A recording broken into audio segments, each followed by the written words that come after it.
Hi, it's Andy. Hi, it's Dave. Hi, it's Kirk. Welcome to the A.D.K Rock and Metal channel. And today we are breaking down, dissecting, pulling apart, and sharing our thoughts about a particular track. And it is Suicidal Tendencies and You Can't Bring Me Down. They're an American thrash crossover band, which I had to ask Andy, what's crossover to what? What does it mean? But when you say a American thrash crossover, what does that actually mean, Andy?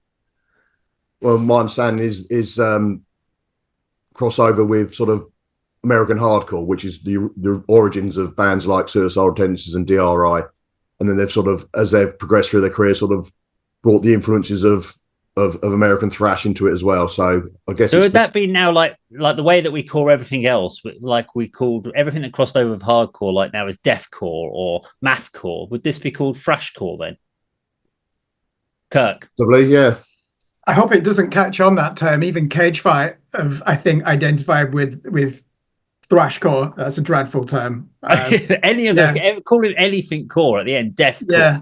So, I mean, this comes from that DRI album, Dirty Rotten Imbeciles, late 80s. It was actually called Crossover. And it's hardcore bands who went in a thrash direction or incorporated that into the sound, which now modern hardcore is more beat down, groove obsessed, isn't it? Like with alternate picking chuck riffs. But yeah, this is definitely a crossover classic. And I don't think, was that term really used at the time? Because you bought this when it came out, didn't you?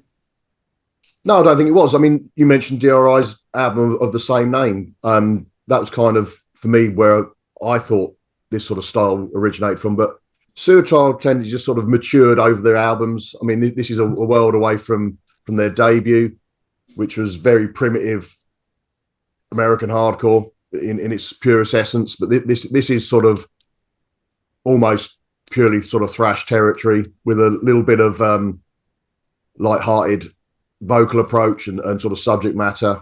But it's a major debut release, and I absolutely love this album this track's taken from. Okay.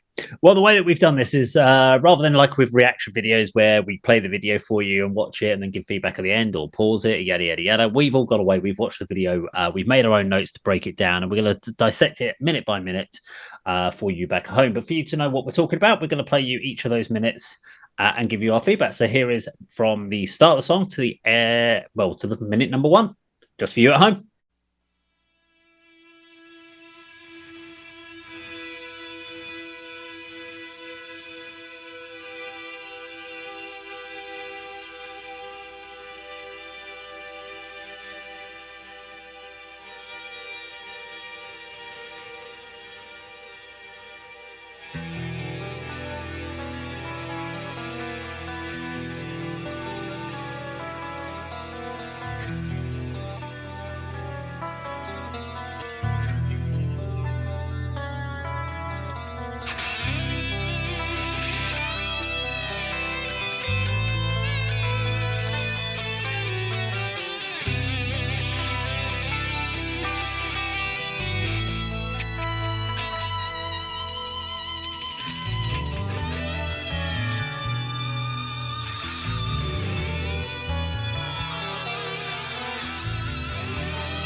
Okay, there we go. That's the first minute from the song. So I'm going to kick this one off and then hand over to the other guys. So my first thoughts on it, I forgot completely about this clean section at the beginning of the song. When I thought about the song before we actually started reviewing, I remembered like the dun, dun, dun, dun, dun, dun, and that riff. You had that great kind of up tempo riff. I remember a little bit about the chorus, but when it started, I'm thinking, have I got the right song here? There's this clean pick input section, but it made me think of like Alice in Chains, and it really is a calm before the song, but before the storm. But when we get into when it kicks in the next minute, it's almost like, why is that even in the song? In a way, I don't know if they ever did an edit where they just kind of completely edited that bit out and just kicked it in straight from when the music kicks in. It's a beautiful piece, but it almost kind of feels like I always wonder, like, when they wrote this song, did they write that in sequence, or was it a case of they wrote the rest of the song and were like, we need something to convey the emotion beforehand, and so let's write another piece? Because it doesn't feel like it was joined up thinking when it was writing, but it's a very interesting put together. I wonder, Andy, what did you reckon of that first minute? And I've never sort of thought about it like that, but it may well be that the old record company executives thought, I think it was Epic. This came out on, and they've said to the band, "Well, we know what you do. Let's sort of showcase the talents of particularly the guitarist Rocky George, who I assume wrote this and plays this amazing piece, just to sort of break in possible new listeners and record buyers into this brutal thrash band that's going to rip your ears off the next 40 minutes. It's just have a nice introduction and sort of unsettle them and give them some false pretensions as to what the album's going to be like, maybe, or it could well be. Let's just open this album with an absolute epic track with a really nice guitar piece at the beginning. What do you reckon, Kirk? Yeah, I think, Dave, did you compare the intro off camera to Whitesnake, I believe, didn't you? The intro with that. Oh, Russian, yeah. It kind of had this Whitesnakey kind of vibe as well. It's just like that big layered effect of like the guitar tone as well. But it was almost like, as I said, like Alice in Chains, you've got that kind of Whitesnakey 80s vibe a little bit to it as well. So it was kind of an interesting... It's an interesting piece, but as I said, when you then get to the rest of the song, you're like, huh? But then as you get into other parts of the songs, they're not afraid of going in random directions either. It's almost like everything in the kitchen sink's been thrown into this track, but it doesn't. It's only, about 5 minutes long? Well, was it 5 minutes 45? And they do so much in this under 6 minute song that could have easily been 3 different songs if they just separated all these riffs out and put them into 3 minute songs. They could have had 9 minutes worth of material here easily within these this one track. But yeah, carry on. Yeah, it's a beautiful guitar phrasing. Sorry, it's not shredding, is it? Shredding is when you are just ripping apart the fretboard, and this one, there's some beautiful pitch bends in there. And I like the clean guitar arpeggio as well. That reminds me of Queensryche, and there's another section later on that does as well. Yeah, very mournful. I guess it's similar, same year as Cemetery Gates by Pantera, where Dimebag explains some tasty stuff as well, which really tugs at the heartstrings, doesn't it? This is orgasmic guitar music, and I'm sure for the radio edit, they probably would have got rid of this one, because radio was so important. MTV and radio is where you needed to get your music played, as well as touring to be shifting records, and I'd be surprised if that was ever kept in on this version. But I think it's track number 1 on the album, Andy, isn't it? So to me, it does make sense to leave that in and show what their capabilities are beyond this like thuggish hardcore thrash. Yeah, I mean, you say about the radio edit. I don't know what was played on the airwaves, but certainly what we saw was what I saw on MTV and associated channels. You know, the full version, including this sort of guitar intro that goes probably for about a minute and a half or so, isn't it? But if you move on to the next section, Dave. Yeah, so let's kick in. We'll play you minutes 1 to minute 2.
Okay, so this is where really the song sort of kicks into the more bit that I kind of remember. So we get this kind of concert introduction, which we all love. That concert when bands blend concert footage into live performances, and you get this kind of crowd bit going off, and then it just kicks off, and it absolutely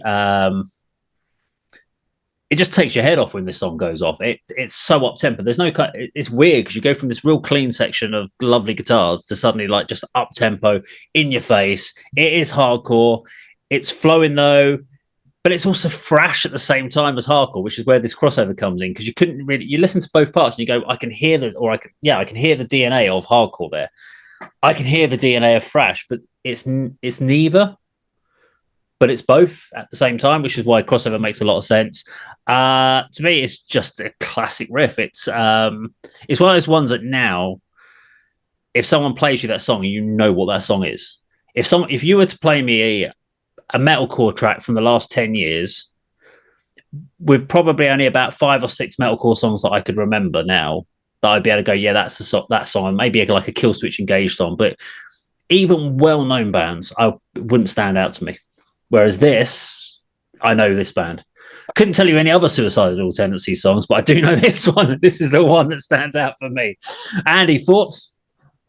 Yeah, so it's a drastic change from the guitar intro to the riff, intersected by Mike Muir saying something like, "What the hell's going on around here?" And then you say, that was very good, Andy. Yeah. Very good. And then, as you say, the classic thrash riff. It's quite a simple one, but what I noticed from the sort of that first verse is it's almost like Mike Muir's. There's two of him. It's like he says a line, then there's an immediate response in a slightly different sort of tone, and then it's back to the first one, and that's the theme throughout the song for the verses anyway. But yeah. I this music, I did when I was about 18, 19, I stopped listening to music like this, and so it was like tough guy music, too macho. But now I'm the opposite. I love it, even though at times there are some moments where it feels like a bad Sylvester Stallone movie from the 80s. You know, it's funny without meaning to be. He's got a young Grob Trujillo on bass, who obviously is now in Metallica as well. Good energy to the video as well as the music. It matches it, doesn't it? And yeah, it's like a bulldozer, this song. I think you said, David, takes your head off. This is full throttle thrash metal, isn't it? And yeah, such a contrast to the intro. I like the film noir lighting as well in there. I think they're harking back to Al Capone, aren't they? And Chicago, and they eventually got him on tax evasion? And because they had a reputation at the time, the band, didn't they, as being part of a gang. And they are edgy, still are, but at this time, this is like thrash metal from the hood, isn't it? Essentially, that's what makes it, like you said, Dave. It's got like a hardcore spirit to it, and thrash metal music. They put them together, and it is a crossover, literally. Okay, let's go to the next minute. This is minute 2 to minute 3 for you at home.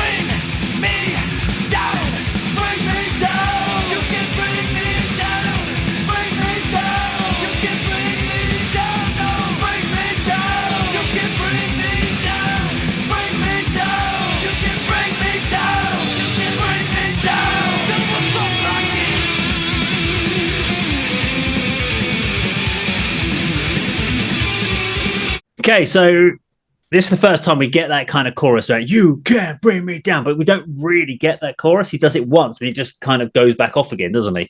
And then it goes into this weird ramble that's just out of nowhere, just him just muttering, rambling off to himself like a crazy person, which is just phenomenal. And then it comes all the way back around, goes back for a chorus, and then we get the chorus that we know and love for this particular track, which is just great. But at this point, I mean, we're only, 3 minutes in, and I'm mentally exhausted at this point listening to this song because there's just so much happening.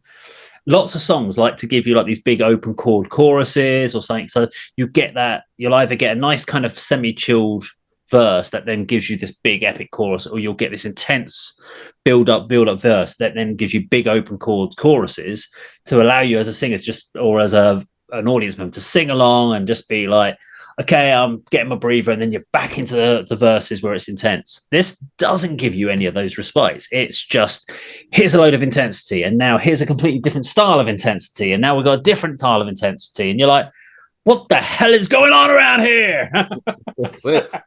Andy? Well, the mad rambling that you mentioned, Dave, is sort of one of the highlights and things I remember about this song. I think Mike Muir says something about you wouldn't know what crazy was if Charles Manson was eating Fruit Loops on your front porch, which, I mean, where do you get that from? I mean, what a comparison to calling, for someone being a bit out there, he's making a comparison to Charles Manson eating a brand of American cereal. But yeah, absolutely agree with you. There's no let up at this section of the song.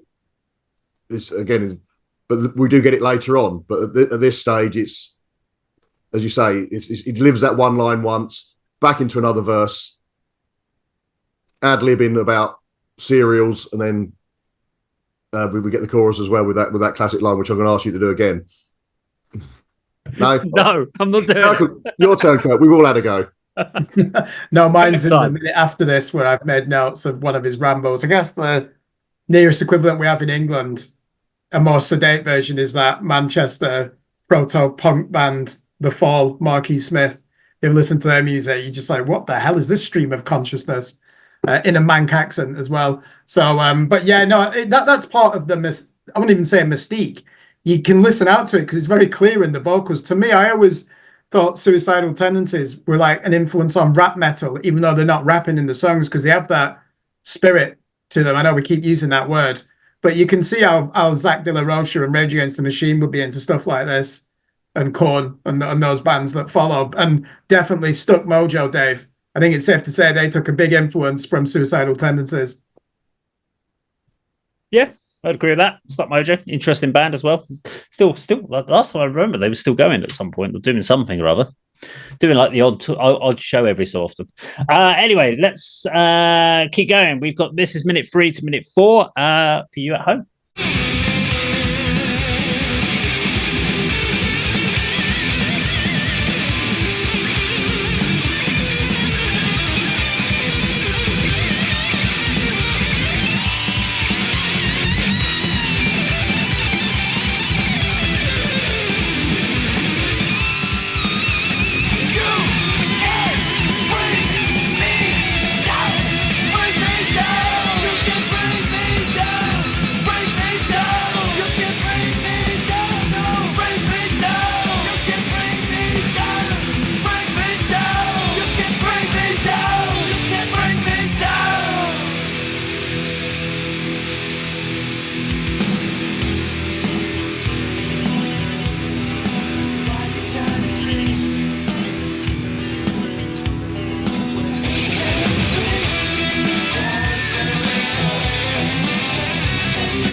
Okay, it's solo time. And normally in a song, you get these one solos at the midway point, and that's it. But not with Suicidal Tendencies. Oh, no. I thought the first time I heard this, I was like, okay, this is the solo. But we get it more again later. But let's talk about this one. This is it's a great solo. It's a classic thrash shred solo here. My only thought was it feels like it goes on a little bit too long for me personally. I think it could have. I mean, it's a 5 minutes 45. It's still quite a long song, but you've obviously got a minute worth of clean stuff at the beginning. But the solo is great, but it just feels like it gets to like the 70% point of where it is, and that's where it should have finished. And you suddenly go, come on, what's coming next? I've lost interest in the solo. What's coming next in the song? Because there's so much going on. But yeah, great solo from the guys. Andy. I mean, you mentioned earlier on that there's so much in this sort of just under 6 minute song. Everything, throw the kitchen sink at it was your phrase. But the only thing I'd like to add in this section is, again, another memorable moment from a video that I've seen and know very well. Mike Muir, as you said, he's been sort of being questioned by some Al Capone-looking figures, who I guess are sort of supposed to be policemen or FBI agents. There's a guy he's batting around Mike Muir's neck, and Mike's delivering his song and trying to still sing the track. And when he's got his head down and his eyes are covered by the brim of his hat, it's a good scene. But when he looks up and he's like sort of grimacing, he's just overselling it, and it just takes it to another hysterical level which I'm sure wasn't intended. But the early part of that scene where he's, there's a mystique of who this guy is who's got Mike Muir held in the chair is good for the video. But then he ruins it by overselling his part in the video shoot, which is a shame. Yeah, to me, I'll start with the solo. I think Rocky George is on that same level as Jeff Waters from Annihilator. And Dave, I could listen to this solo go on if it was Marty Friedman of Megadeth playing, because he's just on another level, isn't he? Or even Megadeth, Mustaine, and Friedman when they do a trade off. But yeah, Mike Muir, the crop top, he's like a metrosexual before his time. Do you remember in the early 2000s where you'd see English Premier League footballers like Rio Ferdinand like going out with his girlfriend for a meal, be wearing a crop top? Never got that. Mike Muir was clearly well ahead of everyone else there. Bandana, socks up to his knees, crop top. I mean, he looks like he's ready for an aerobics class. The only thing missing is spandex, but which Iron Maiden were famous for. But yeah, there's also at this point we're at minute 3 to 4, aren't we? We are, yes. We haven't got to the mid-tempo chill out part yet. Yeah, that comes at the next That's the next minute. The end, isn't it? But yeah, it's not mindless shredding in the solo, but clearly it dominates this part of the song, doesn't it? It is, yeah. It's good, but you can almost feel like with the solo, he had his mapped out solo and was like, got this section, and then did like a 20% extra of random shreddy stuff that after the end that wasn't quite as mapped out as the rest of it, sort of thing. And that's where Marty Friedman can get away with that, because he's got that soul element of when he can go into solo, he knows how to put character into it. This one felt like it had a little bit too much off the cuff shredding. But let's play the next minute. So this is minute 4 to minute 5 for you at home.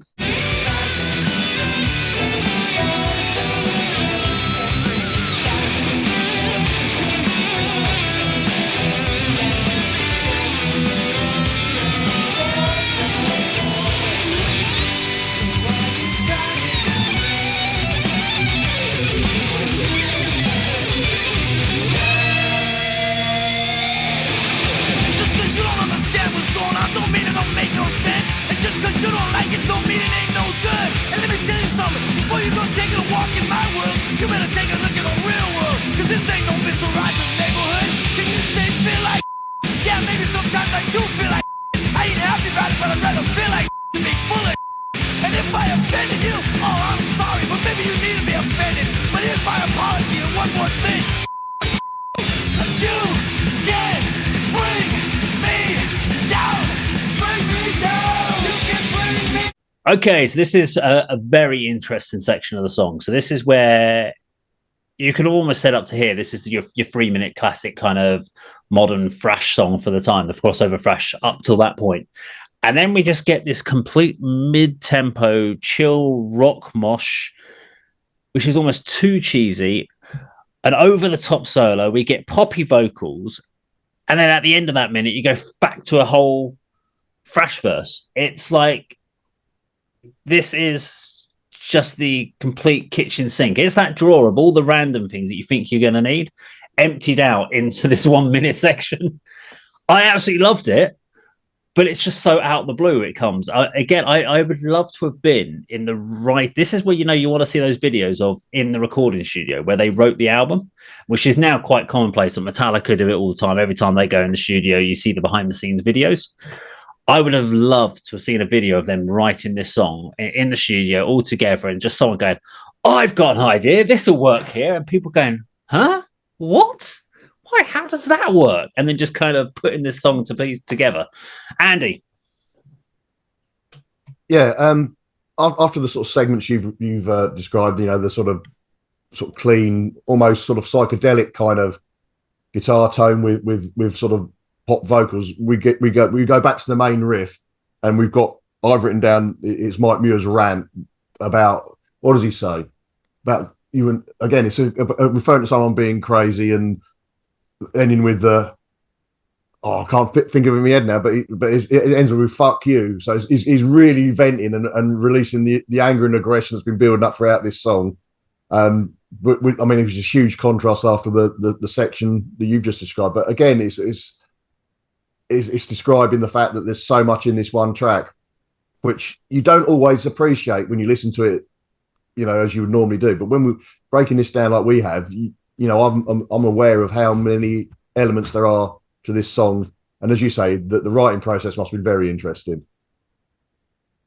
Yeah, there is a precedent for this. That band Agnostic Front, the hardcore punk band, their second album went in a like deep purple Pink Floyd direction. So there has been bands of this experimenting with prog, but this was still revolutionary at the time. This tangent, as we'll call it, reminds me of, I said Queen's right before, but like Fate's Warning, even Armored Saint, John Bush's band, they would do something like this. It's it's proggy, but it's the melody's really at the forefront, isn't it? That clean guitar tone. And I like what Mike Muir does as well. He tries to match his vocals to it and shows that, he isn't just rambling. So yeah, Andy, the lyrics are, let me tell you something, before you're going to take a walk in my world, you better take a walk in the real world. And that's how it starts, doesn't it? Yeah. That verse. So you know what I mean? Where he's not rapping. Mr. Righteous Neighborhood. It's something about feeling like shit. Yeah, maybe I do feel like shit, but I'd rather feel like shit than be full of shit. I mean, he's really going for it. He's attacking someone there. The beats, isn't it? Onomatopoeia, which is obviously what rap music does. So yeah, that put a bit of a smile on my face. But I just love the risks that they're taking here, and they're not bothered if they alienate the original fans, who were there for that debut hardcore punk album. They're just like, we're just going to keep evolving. We're on a major label. We're not going to sell out. We're going to do what we want. And, we also like heavy metal as well. So get over it. Okay, well, we've got 45 seconds left of the song for you at home. So let's play the last 45 for you.